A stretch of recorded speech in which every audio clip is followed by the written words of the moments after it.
those of you that weren't, my name's Chris McNamara, founder and CEO of Pathway CTM. We're going to be doing webinars every day, 2 till 3 o'clock, to get you through quarantine and the fact that you're in your homes at the moment.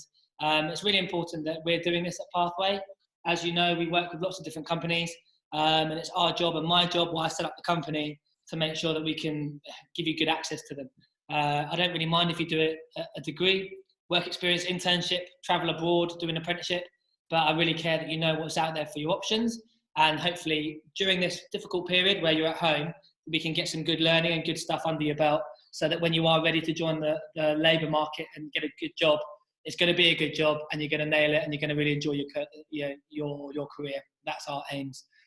So just to flick through what we've got today before we introduce Tom.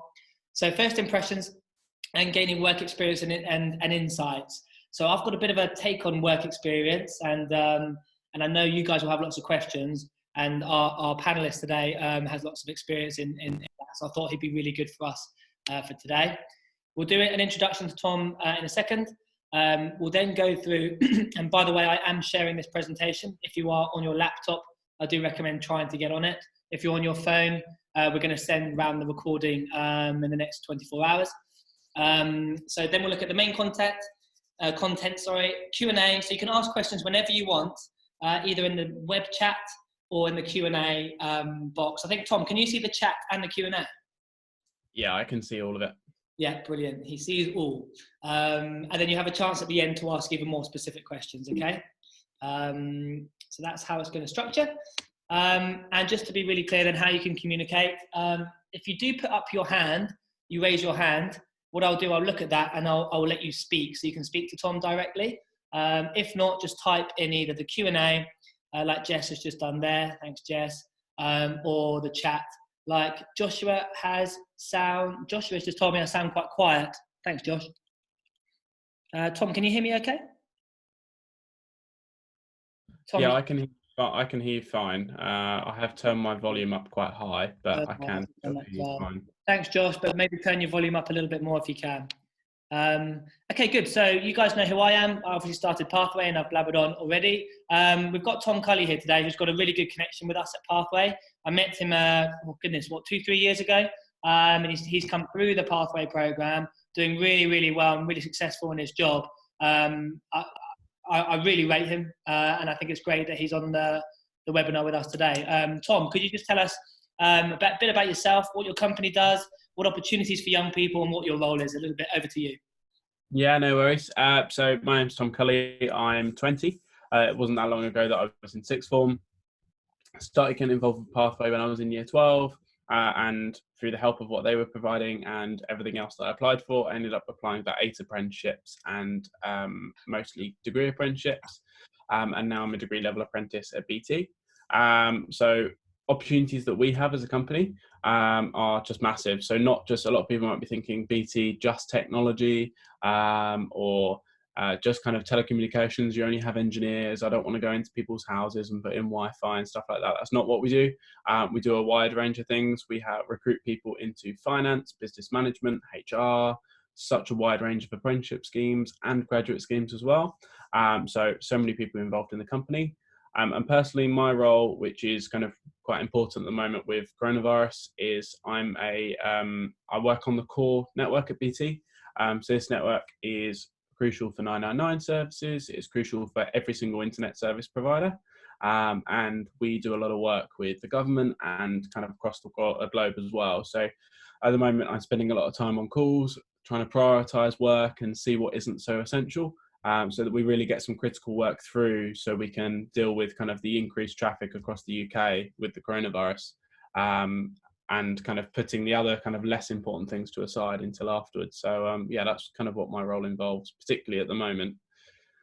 Tom, on the last webinar yesterday, people were asking about coronavirus and businesses shutting down, which isn't the case. But how is it affecting BT then? Like your day, what was your day to day, and what is it now? So my day-to-day was in Hatfield in Hertfordshire. It was sat at my desk with my team. There's about 18 of us, and together as a team, we would be bringing components onto the network. So we are constantly growing the network to either make it faster or bring it to more people.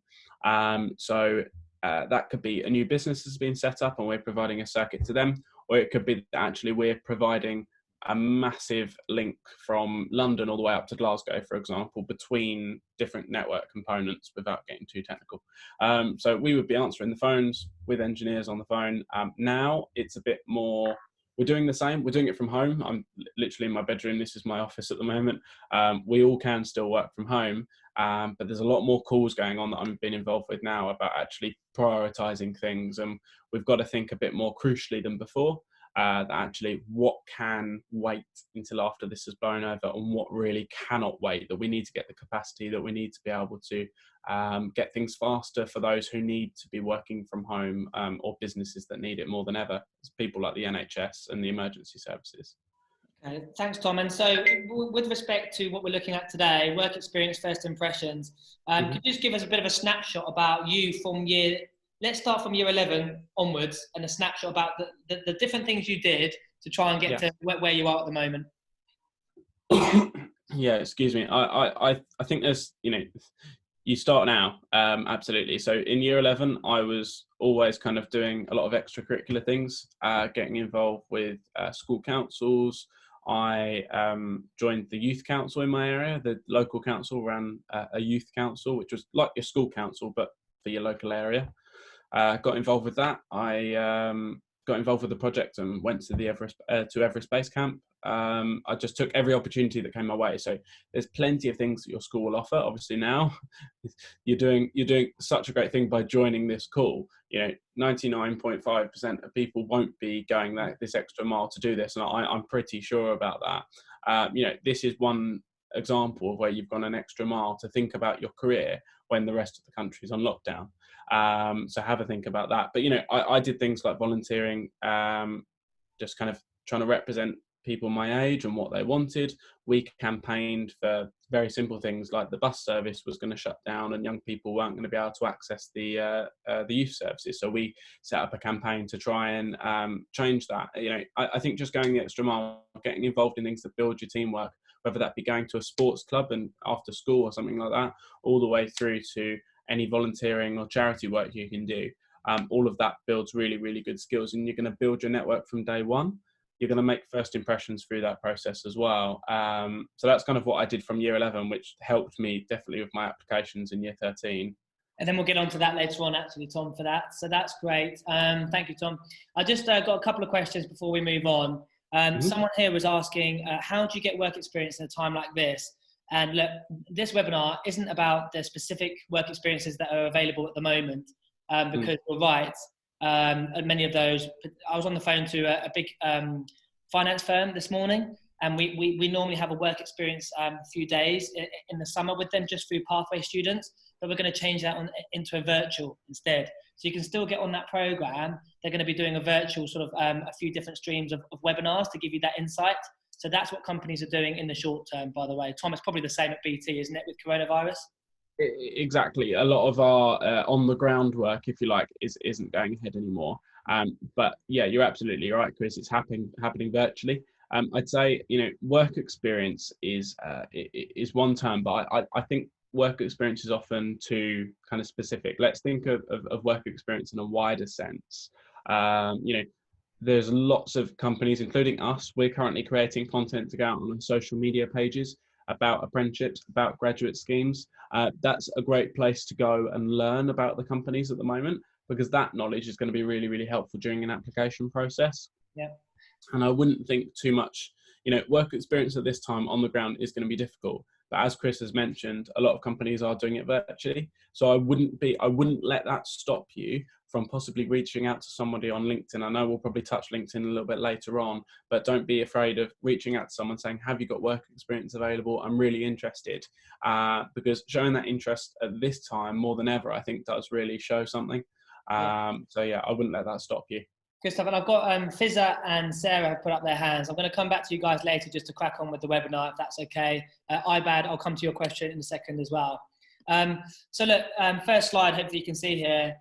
Preparing your passion, okay? So like Tom's just mentioned there, he's already talking about thinking outside the box around work experience and potentially what we perceive work experience to be. Often it's known as the 2-week work experience you do in year 10, year 12, whatever it might be, or the 1 week. And if you can't get that, then you can't get work experience.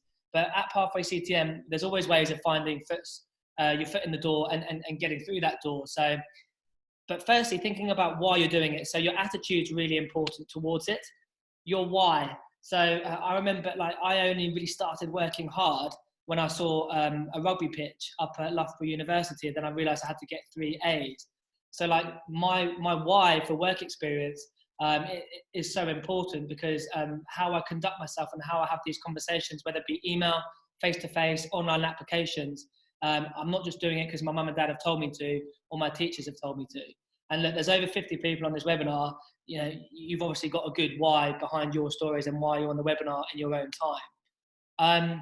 Confidence, you know, people often say to me, how on earth is little old me going to make an impact in a big business? Or why would someone like, you know, a small company like Pathway want to look at someone like me? Tom, what would you say to sometimes things around attitude, why we're doing things, and maybe the lack of confidence we sometimes have as young people?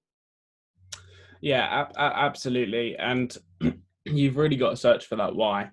You've got to, you know, I'll use an example as well. Year 11, very beginning of year 12, I thought I was going to go to university. I thought I was going to go to Glasgow and I was going to study a double honours in computer science and politics. And I think about that now and I think I'm absolutely crazy, because I found my why, and that was because I wanted to do work that was going to actually impact people.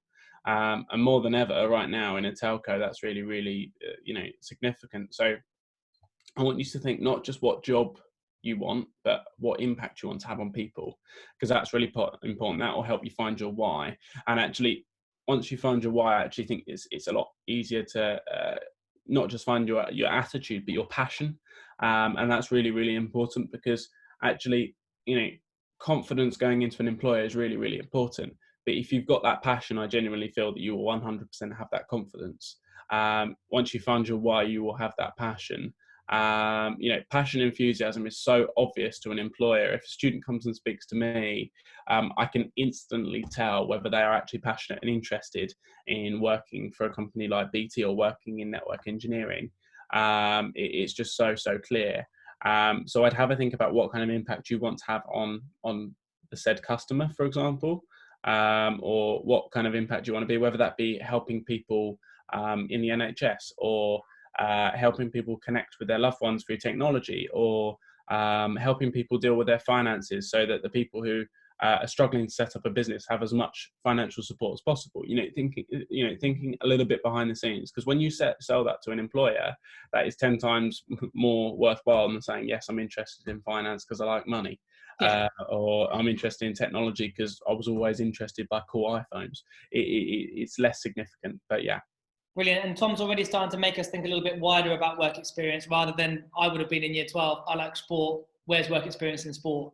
It's about what we can do in society and through our network to try and go a little bit further than that. So making the first impression. So whether that's online or face-to-face, we've got research, we've got dress code or online, of course, and we've got, reading and researching.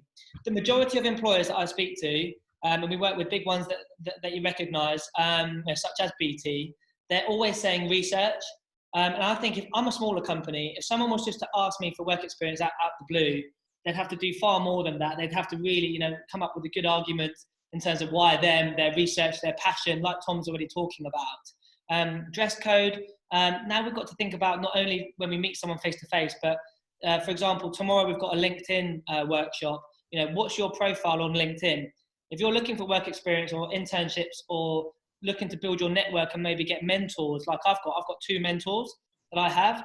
LinkedIn is a great way to actually start that conversation off. So if you haven't set up LinkedIn, come on our webinar tomorrow. And if you have, come on our webinar, we'll teach you how to really network and research.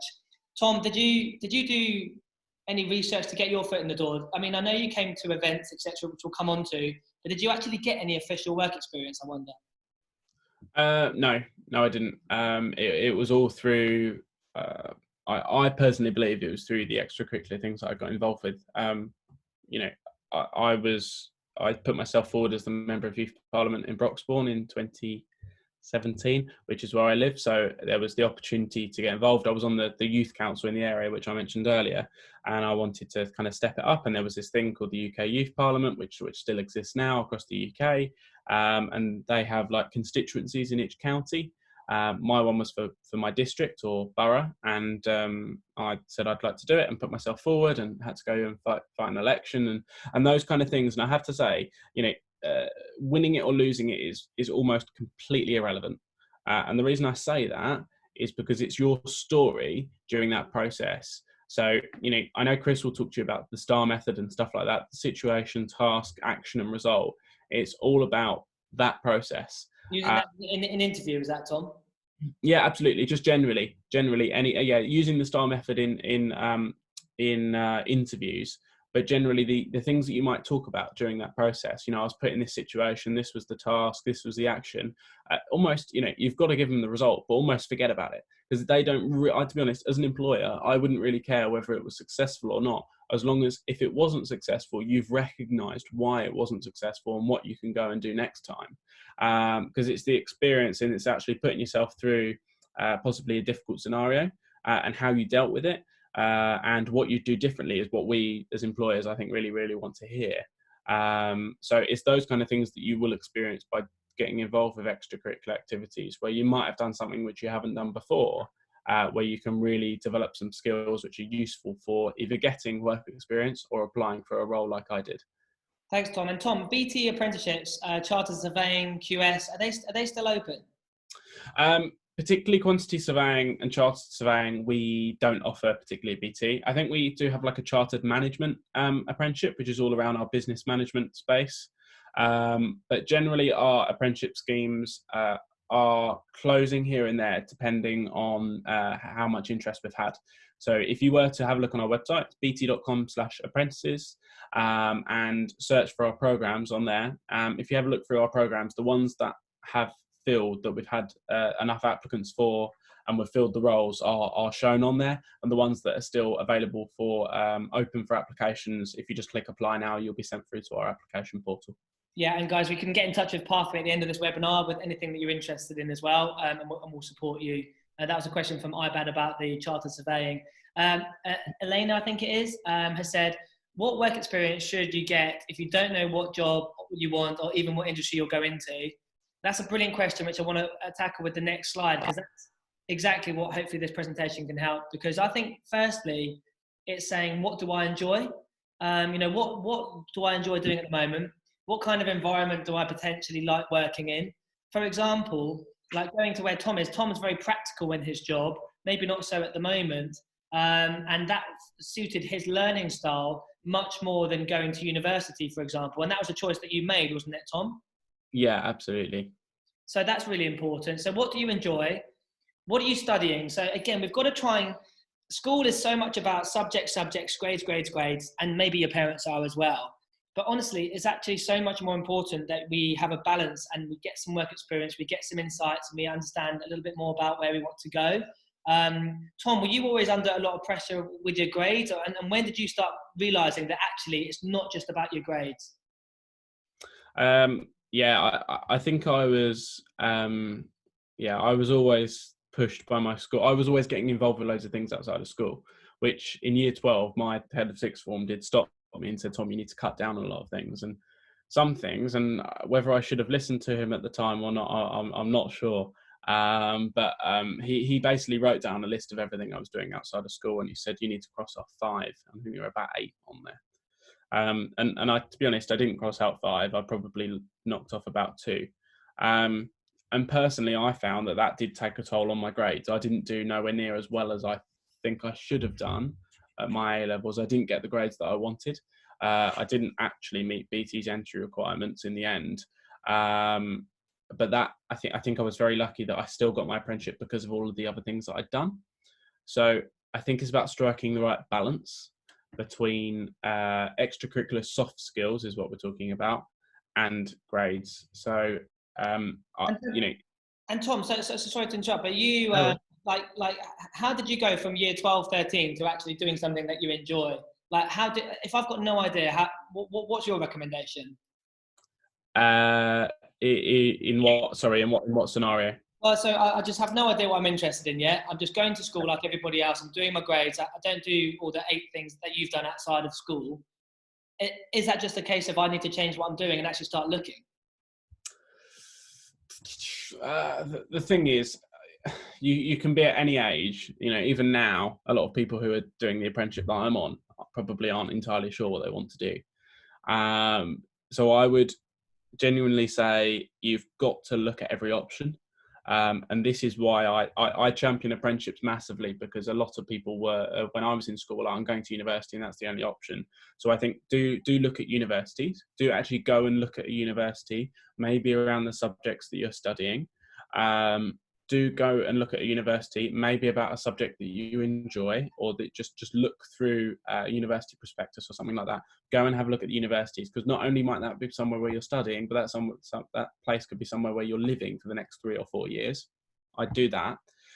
I'd also then take advantage of every insight day that Chris and the team at Pathway are putting together, because that will get you a better understanding of the companies that Pathway works with, some of the best companies who recruit apprentices and what they do. Because even when I applied for BT, even when I got the job, I didn't realise the wide range of things that we do as a company and the impact that we have globally until about 2 or 3 months into my apprenticeship. And also, I wouldn't write off a gap year if it's something you're considering. If you want to kind of stay local for a year, if you want to kind of just save, you know, I've got a friend who spent a year and travelled for 6 months and worked for 6 months. And now he lives at home and travels to his university in Hertfordshire, but basically has paid all of his first year fees from what he'd earned in the first year, in his gap year. So there's no right or wrong way to do that. And don't think that taking a gap year or whatever it might be is putting you back a year or putting you back 2 years.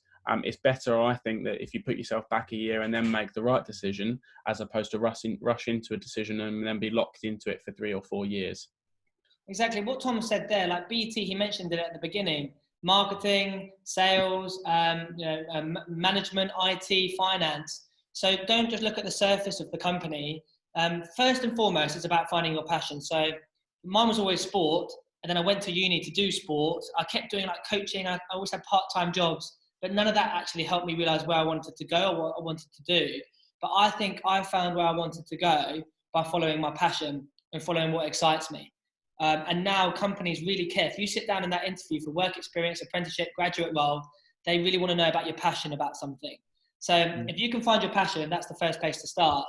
And then if you can start linking that passion into subjects, into companies and sectors that maybe do things that you might be interested in, like BT has BT Sport. I might ask Tom about that at the end of this webinar, for example. Now I'm trying to link my passion into the economy and what's going to maybe pay my bills when I'm old and boring. I've got to pay my bills. So don't just look at the surface. Don't just assume that a bank only wants bankers. You know, they need HR. They need people in marketing. They need the most creative minds for their campaigns and their social media. Maybe they've got a TikTok account.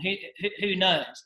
But make sure that we're looking a little bit further. And don't beat yourselves up, because often at school and college, it's all about your grades and your subjects. But it's about being on webinars like this to look a little bit wider. The next slide I've just done for you in terms of what I might do, for example. So I've got 10 different sectors here. I've got business, law, technology, engineering, media and arts. I've got finance, health, sport and construction. Now there's 3 or 4 different potential jobs at the end of each of those. For example, it might just be that you come off this webinar and go, well, I know I hate this. I know I'm studying that and I don't enjoy it. I know I'm kind of interested in that. I know that my parents' mate does this and that interests me. And start to map it out a little bit about where you could go. If there's 3 or 4 sectors there that you might be interested in, or maybe 10 or maybe 1, try and broaden it out and do a bit of research around those sectors. And then you can start learning and bringing it down to, right, where can I get my foot in the door and how can I get some work experience? Tom, have you got any views on that? That's a prime example of so many roles that are out there. And I'd say that is one big difference between university and apprenticeships as a career route, is that a lot of apprenticeships are specific to what you'd see in that far right-hand column about, coaching, leisure management and personal training rather than just sport broadly, where sport might be something that you can, study at university, but coaching, leisure management and personal training might be something more specific that you would do on an apprenticeship.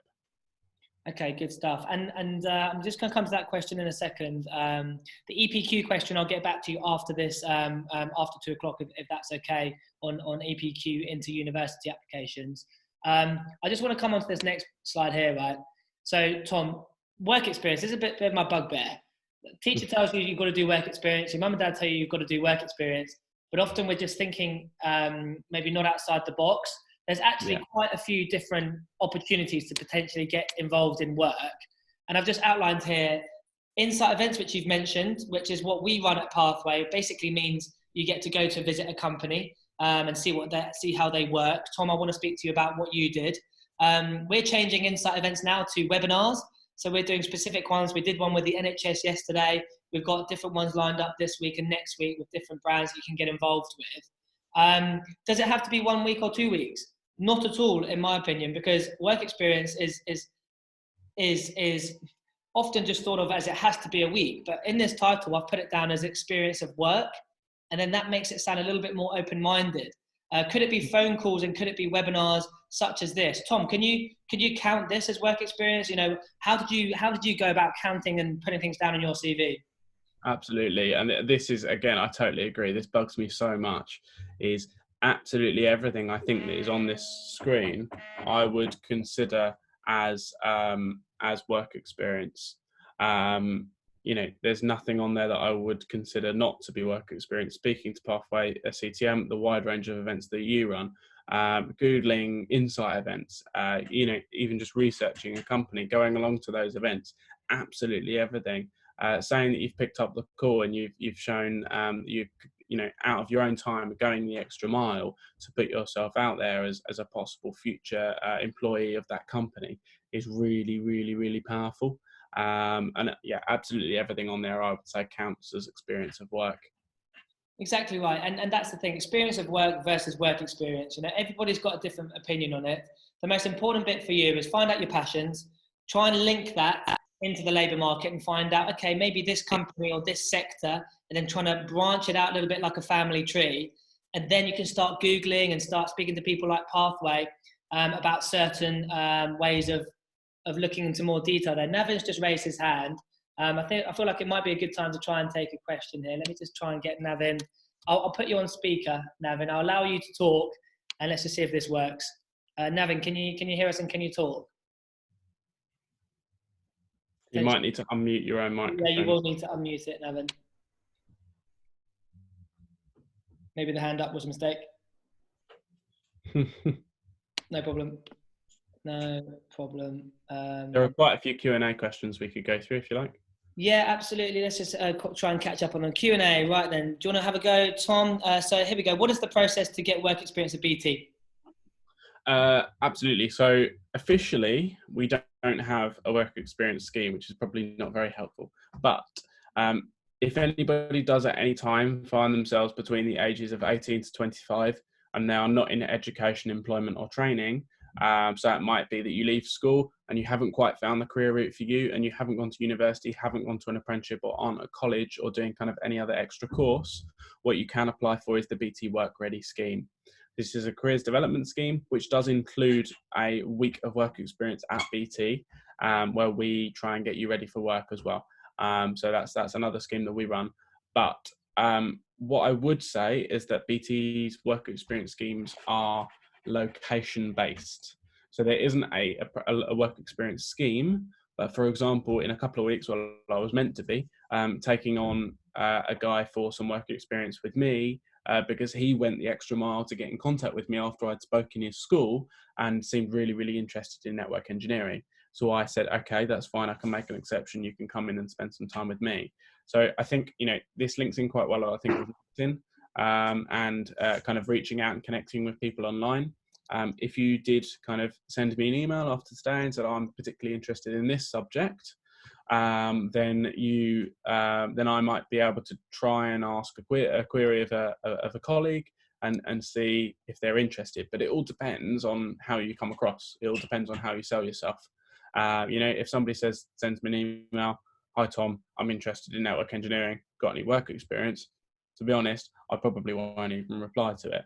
If somebody comes across to me and says, hi Tom, thanks for your time earlier, really interested in network engineering, I've done this and this is why I'm interested, then I might feel a little bit more inclined to offer them something, especially if they want to learn more about BT as a company. So I'd say it's based on location by location basis at BT. But again, it comes back to networking and reaching out to people and showing them that you're interested. And just on that, Tom, guys, I've just put in the webinar chat, I've just put the student@pathwayctm.com email if you need anything specific. But I've also put in, we've got a online webinar with BT on the 1st of April. The one this week's full. The one in April, so like next week, it is for Cardiff, focused around their opportunities, but actually you can still learn about BT and put it down in your CV that you've actually turned up to a webinar with BT. So I'll put the link there on the webinar chat. But Tom, that's a really interesting point, isn't it? Often we think if we're not in a, you remember, because it was last year, you weren't in a job, right? And you feel like maybe you can't get there and you're not going to be successful, for example. But there's always a way of, if you really want something bad enough, of making it happen, isn't there? Like what did you do to go above and beyond to make sure that people such as Accenture, IBM, BT remembered you? Well, first of all, I went along to your Insight events, and I'll give you one example from Accenture. Was an Insight event I went to at their head office in central London, and there were various speakers, including the director of technology, I think, Damien. I remember him at the event, who I've actually worked with in regards to apprenticeship stuff since I've started at BT, which is really, really funny. And various other people, including like their HR manager, who I'm still in contact with, and one guy who I'm still very, very close with, Luke, who was at the time their apprentice of the year. So anyway, I didn't know this Luke, and I went up to him after and said, thanks so much for your time, because he'd been doing a little bit of Q&A, and I said, I'm really interested in this and this, and really interested in technology, quite interested in Accenture because I've done this research and I've read this about the company and that they're involved with X, Y, and Z. And I said, and he was just chatting to me, and I was really, really interested. And I asked him at the end, do you mind if I take your email address in case I have any questions? Which he very, very happily did. And on that point, somebody's actually put a Q&A in, is there an email address for BT that I can contact to inquire for work experience? I am going to answer that by text in just a second. Yeah. So in London, where I work, or in the region of London, we have a team of apprentice ambassadors that I've set up. So there's about 10 of us. Feel free to email us. It's london.attraction@bt.com. I can't guarantee any work experience opportunities, but if you do send a particularly interesting email that we really want to follow up, it might be something that I can help with. So feel free to send us an email. It's london.attraction. Tom, can you email me all the follow-ups and then I'll put it in the email out to everyone afterwards? Is that okay? Yeah, no worries. Do you want me to answer it in the Q&A as well? Yeah, that's fine. That's fine. No worries. I'll email you as well after. But yeah. Good. I just want to pick up on a point here. What opportunities are there for year 12 to get involved, to help expand my CV, places to volunteer, events to be involved with? Do you know what? This is something that I did recently. I went to a free seminar at the Bank of England, and they were talking about the interest rates and how they're changing. Obviously, now they've changed even more because of coronavirus, but there's always webinars. There's always seminars or webinars in today's current world that you can go to for free, and if it's around a subject that you're interested in. Also, remember, I think it's the NHS have put out a national campaign for volunteers at the moment around coronavirus. You look at people like the Co-op, Tesco, and the supermarkets. Again, what can you be doing? If I had no experience this summer and email student@pathwayctm about if you're interested in this, I'll be putting my hand up and going to work for a supermarket and stacking shelves, because it's helping the economy. It's in an emergency. I'm young and hopefully fit and can contribute towards something in a safe way. There's always things out there for thinking outside the box, and that's why us at Pathway want to speak to you on the phone and sort of help you expand that a little bit. Tom, anything to add on that? No, don't worry. I thought you were nodding. Sorry, mate. I read that wrong. One more question here. As someone in year 12 who has not got any work experience and enjoys a variety of extracurricular, I'm not so sure about what I want to do, is it worth worrying about? I'm passionate about multiple subject areas, but I don't know what I want to do in the future. Tom, surely when you went through your interview processes, what was it? Was it more about your passion and your research, or was it more about your experience as an apprentice? First of all, experience is not required if you're applying for an apprenticeship. An apprenticeship is an opportunity to learn and work at the same time, but apprenticeships, or at least companies, shouldn't expect future apprentices to have any previous knowledge. Some companies that I applied for were more corporate than others, so they wanted to hear a little bit more specifics, a little bit more nitty gritty around the actual kind of like goals and ambitions of the company, where BT was all really, to be honest, about passion and enthusiasm. It was all about your interest for the company and how you interacted with others, I personally felt. Okay, no, that's really good. And by the way, it's anonymous. I don't know your name. Again, companies say this all the time. You're not really expected to have loads of work experience under your belt, but be clever about it. So many people in England, particularly, just seem to undersell themselves. You can talk about this. The fact that you're doing something in your own time and looking forward for your own career, it says so much about you. So I know that people through Pathway are brilliant because you're proactive, but you are brilliant and you're proactive. Remember that and back yourself, and just try and just get little snippets. Someone's asking me for the Bank of England webinar. I don't know of any that are coming up at the moment, but basically, whatever content our Pathway students want, we go out there and try and make it happen. So I'll get in touch with the Bank of England. Lots of supermarkets aren't really taking us at 16, 17 years old. I understand that, and that's fair enough as well. Go on, Tom. Sorry, Chris. I know you've mentioned it as well, but as far as volunteering goes, if you're looking for unpaid opportunities, I know you've mentioned that NHS coronavirus volunteers as well. I signed up last night as well. Wow. You can do it if you're under 18. I think you might only be restricted to the phone calls, but actually I think they call it a chat and talk or something like that. But just doing that is really, really powerful and helpful for those possibly elderly or more vulnerable who can't have that kind of interaction. So I think really at this particular time you can do something really, really great. And I think if somebody came to me and said, oh, that's what I did during the epidemic, I think I would take that as something really, really significant. Do you know what, Tom? You're right, and it's about thinking outside the box. So normally Pathway do physical events. We've done like 60 plus physical events that Tom used to come on this year. We've done about 30 online events, but now our business is all about online events such as this. So again, if I had no experience, I had no idea how I can get my foot in the door. Coronavirus is meaning that I can't go to any companies. I would think of some volunteering opportunities to join locally.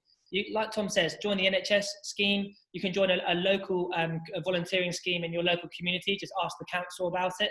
Look on Facebook. You can go around and make sure that people are being looked after. There's things you can do as part of your community to put that down as work experience. And if I was to interview anyone who said that they did something like that, as long as you were safe, but as young people in this difficult circumstance, maybe there's good opportunities for you to actually put some stuff down on your CV and contribute towards society and try and do your bit as well. I just want to talk about persistence and comfort zone. 2 slides on this. So look, you got there that we're seeing Howard Schultz is the founder of Starbucks. Okay, he got rejected for funding to start Starbucks 150 times. You've got Nick Grimshaw there, who used to be on the Wake Up Show, didn't he? In Radio 1, he's still doing presenting. He got told he wasn't right for radio. You've got Calvin Harris and J.K. Rowling there, who got rejected so many times, not just like less than 10, like way more. These guys got rejected all the time. Whether it's Richard Branson, Sir Alan Sugar, people that know in business. What I'm trying to say here is that you get rejected all the time, and it probably comes to a good position. Because Tom, you mentioned that you applied for 8 apprenticeships. How did you cope with rejection? The thing is, you're given feedback in every single application. There's 1 or 2 ways you go from that situation. You either don't listen to the feedback, you crash out and don't try again, or you take the feedback on board, you listen to what you've been told, because they're not wrong. There's 1 of 2 things I think you can take from a rejection. Either the company wasn't right for you, or you weren't right for the company. I'd say the chances of that are 50-50. So sometimes you might read feedback and think, but I did that and I did that and I did that. I wouldn't get yourself down about it. There's 1 or 2 things you can do. You can take on the feedback which you've been given, or you can think of it as, I felt that I did do that, but maybe it just, the company wasn't right for me. You pick yourself up and you go again. And if you don't do that, then you won't find the opportunity for you. I applied for 8 apprenticeships and got rejected from 7. It wasn't that I ended up with BT by default, definitely not, but it was that actually I ended up with BT because BT was the company for me, where there are now companies that I look back on and think, why did I apply for them? Because they're definitely not the kind of company that I want to work for. Thanks, Tom. And Elaine, I know you've got to go now. That's no problem. I'll follow up with that email. Thanks for dropping that in. You have to go now. Thanks, Tom. And just guys, this is something that I used when I first started my business, 6 years ago, when I used to go into schools and colleges. And it's just an attitude thing again. So basically, it's called Pareto's Law, which is the 80-20 principle. Ultimately, 80%, you could argue 80% of people spend their time in their comfort zone. 20% of people actually push themselves into the area that isn't so comfortable, because it's so easy to actually just sit on your sofa, eat food and watch TV, don't apply for things and don't get rejected. But what I just want to do with people on this webinar is just encourage you to go and get rejected. And I know that sounds difficult, but from my point of view as an entrepreneur, if I'd listened to the rejections, just same as Tom, he'd be sat on his sofa if he just listened to the rejections and done nothing with them. If I listened to the rejections for Pathway, it wouldn't be the company that it is now. You always get rejected. And so don't be scared with work experience. Use it as an opportunity to try and find where you want to go and live a really happy and healthy life. And you're going to get rejections along that way, because if you don't get rejections along the way, then you've just got really lucky and you've nailed it first time. And no one really gets that. I remember I got rejected from university the first time, and then I thought maybe it's not for me, but I took a gap year to then think about, oh no, it is for me. This is right for my path, and I'm going to go again. And I ended up getting in. But there's always rejections, and I just want to make sure that we think in our heads that work experience, you will get rejected from things. If you add someone LinkedIn tomorrow after the workshop, they might not add you back. They might never get back to your email. Well, guess what? Me as a CEO, if I get emailed just once maybe and they don't chase up because I'm just so busy, it might go and I might not get back to them. But if they keep on in touch with me and they keep wanting attention and in the right way and in a professional way because they're persistent, I've got more chance of getting back to them. I just wanted to touch on that. And growth mindset. Tom, is this anything that you get taught at BT about growth mindset, for example, in terms of the attitude about how you think about things? I wonder, have you ever come across it? It's definitely something that I've worked on a few volunteering schemes again about careers development. It's something that we really, really do push. There's just a total difference, and even during application process, if you haven't got that growth mindset, you will, like Chris has mentioned, end up sitting on the sofa rather than picking yourself back up again and then going. Because a lot of those questions, 1 to 10 that you've got on that figure there, are things that you might be able to take from feedback. So yeah, absolutely. And Tom, by the way, if you were to do this again, I've got just a couple more slides left, guys, so stick with it. If you were to do it again, start year 11, 12, what would you be doing differently in terms of work experience? Work experience. I guess it was hard. I think in year 12, I really played around with whether I wanted to go down the software or the networks route. I really knew I wanted to go into technology. How did you know that? Sorry? How did you know that? Sorry. Well, exactly. This was in year 12. I had to find out what I wanted, because even in year 12, I didn't know. And I think that was possibly cutting it quite close. And I just played around with stuff, to be honest. I tried to teach myself coding on Code Academy, software, HTML, stuff like that, and realized that I was pretty bad at it. And then I realized that when I played around with switches and I've remotely networked a few devices in my home, so I can just pick up my iPad and log on to a Windows machine, a Macintosh machine, like a Mac OS machine, a Raspberry Pi. I can do that all remotely now from my iPad and my phone. And I messed around with that, and that was networking. That was creating routes and configuring things appropriately. And I just messed around in my house. It's literally under the desk, which my laptop's on at the moment. It's just loads of cables. And did that help you in any of your interviews, the stuff you're talking about now? Absolutely. I just said, people said, they want to know why you choose, especially within technology, they want to know why software or why networks. And I did use that example. So I just messed around with things, to be honest. And I did use that exact term in the interview was I just messed around with things. And they want to see that, people who are experimenting and just trying things out. So yeah.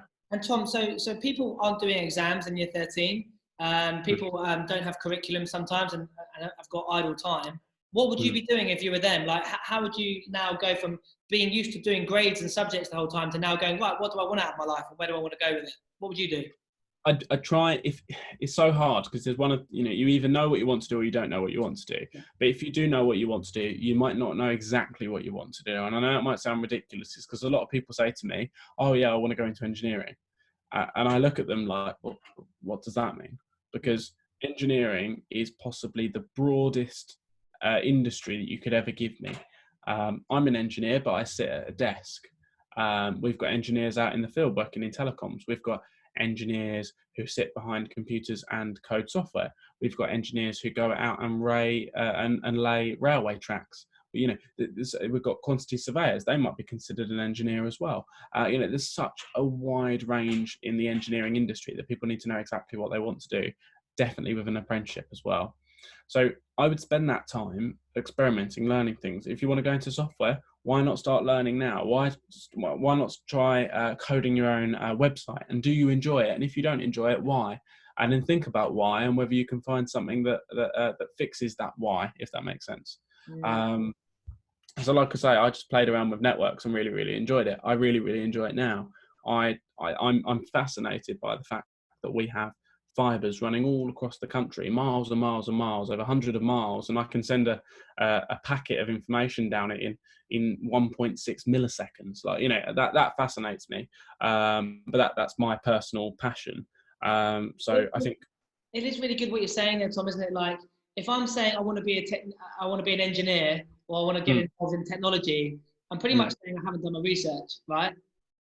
Because in a way, I haven't, although I might not tell you that, but as long as I know, if you ask me what in technology, I can tell you. Yeah. Because surely just by Googling, I would find out maybe what I might be interested in finding out about a bit more about.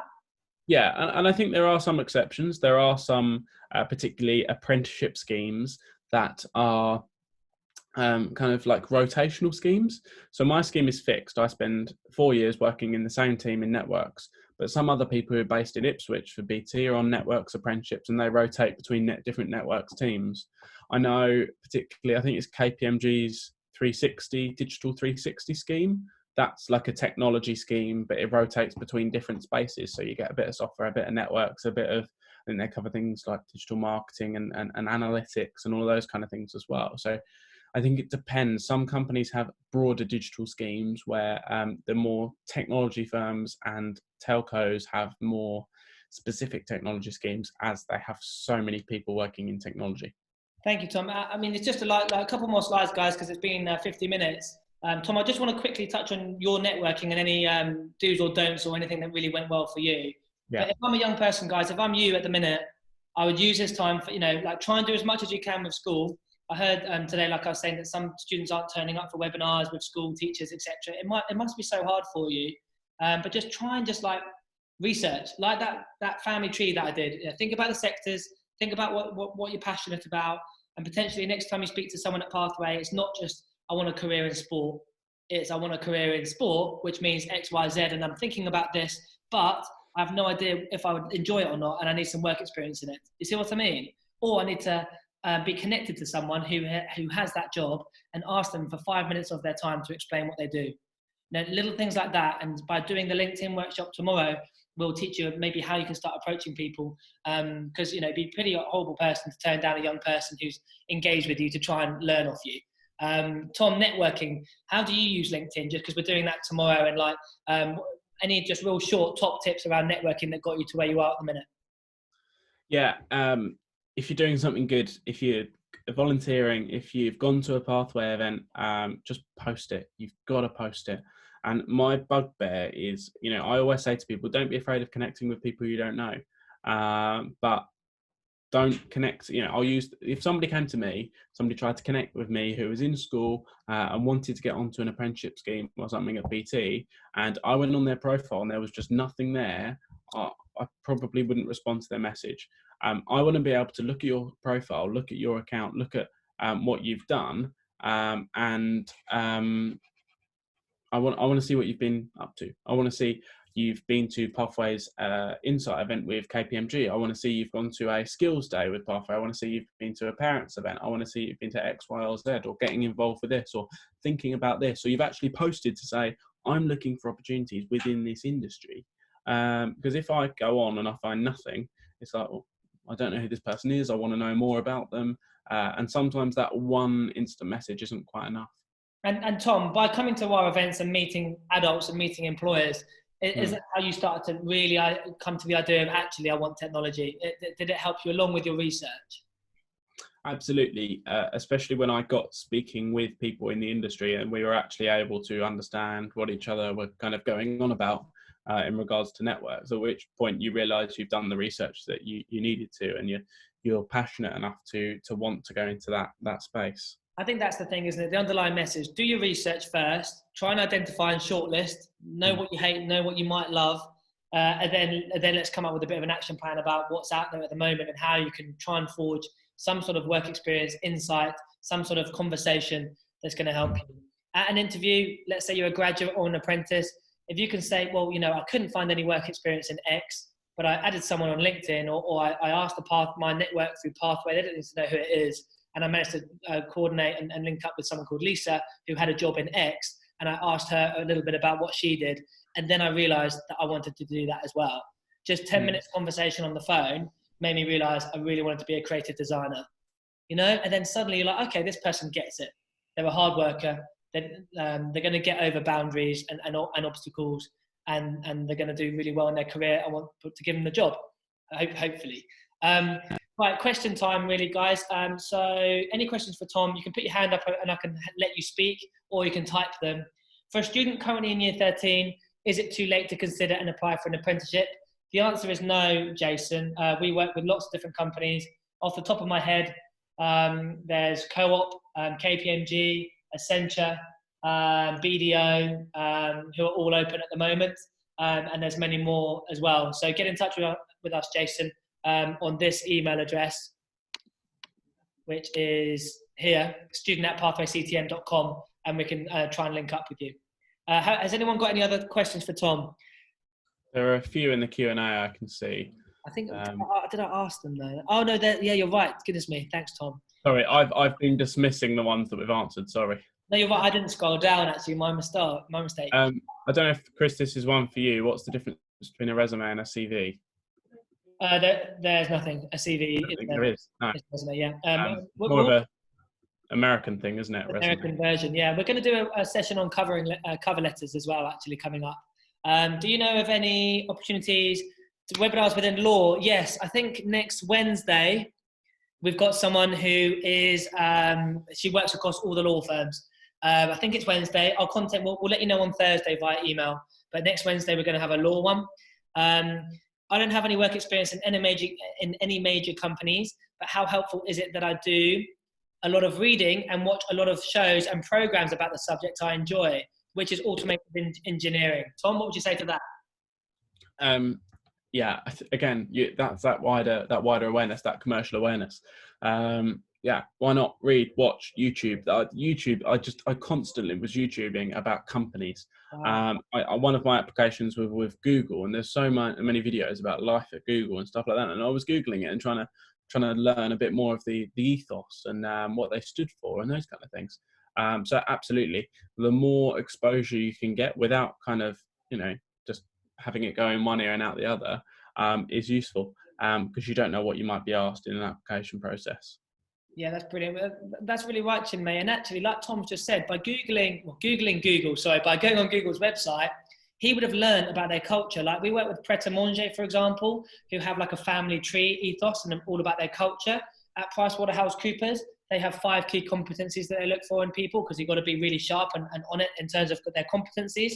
So again, by researching these companies, finding out about them, and maybe if you don't really agree with their culture, you don't want to work there, then that crosses that off the list. Maybe not the whole sector, but maybe that company.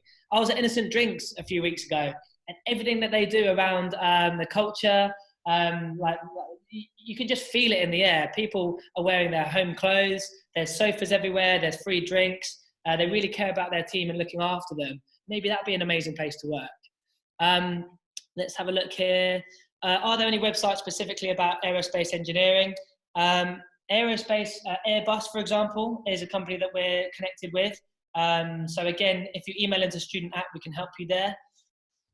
Do you know when we might have webinars in computer science?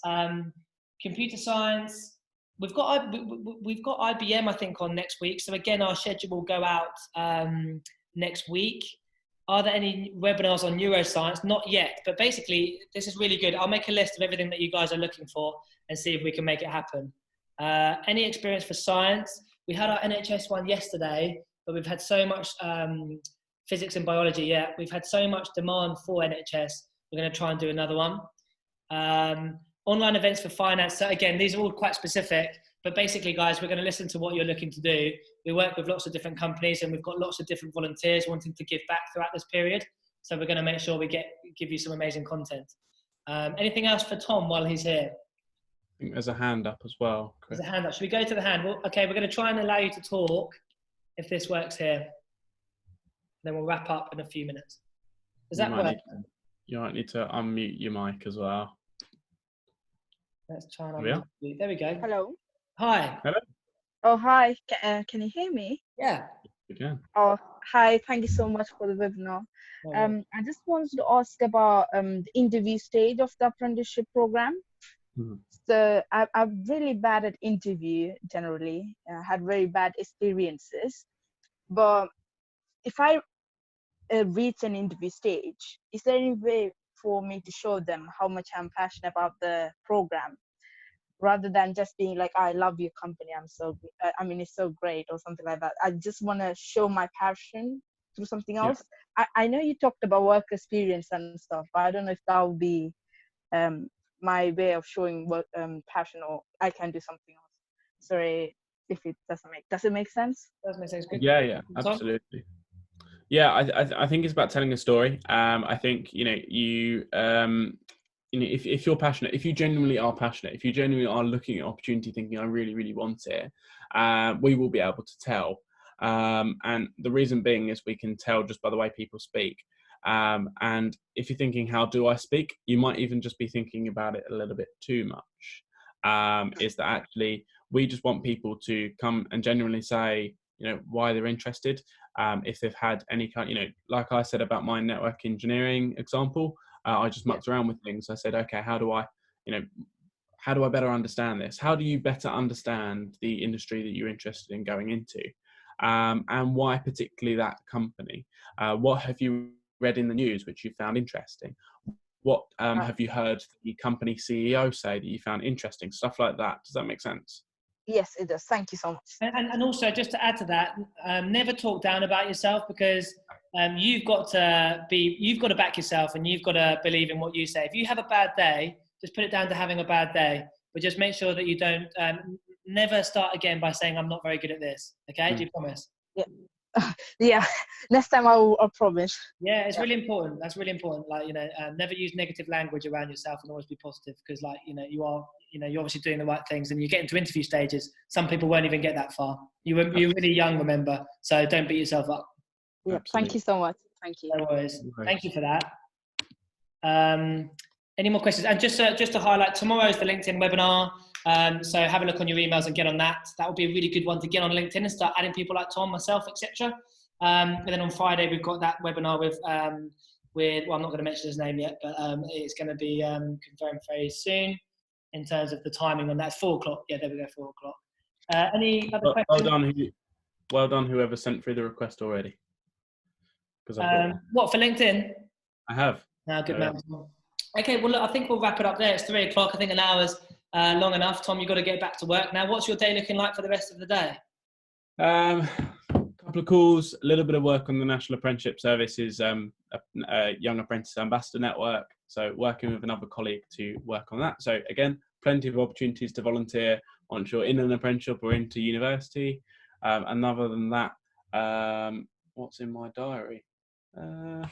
I don't actually know. I think I'm just back on the phones speaking with our lovely engineers across the UK. So. Okay, awesome. And just a last message from me. I'll make sure that we get the send out of this audio/video. Also, the NHS volunteering links, we'll send those out.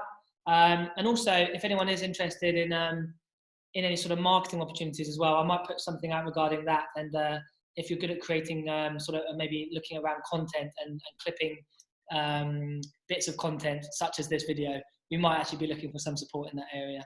But well done for being on the webinar, and see you tomorrow at 2 o'clock, hopefully. Have a good evening, everyone. Stay safe. Thanks, Tom. Thanks, guys.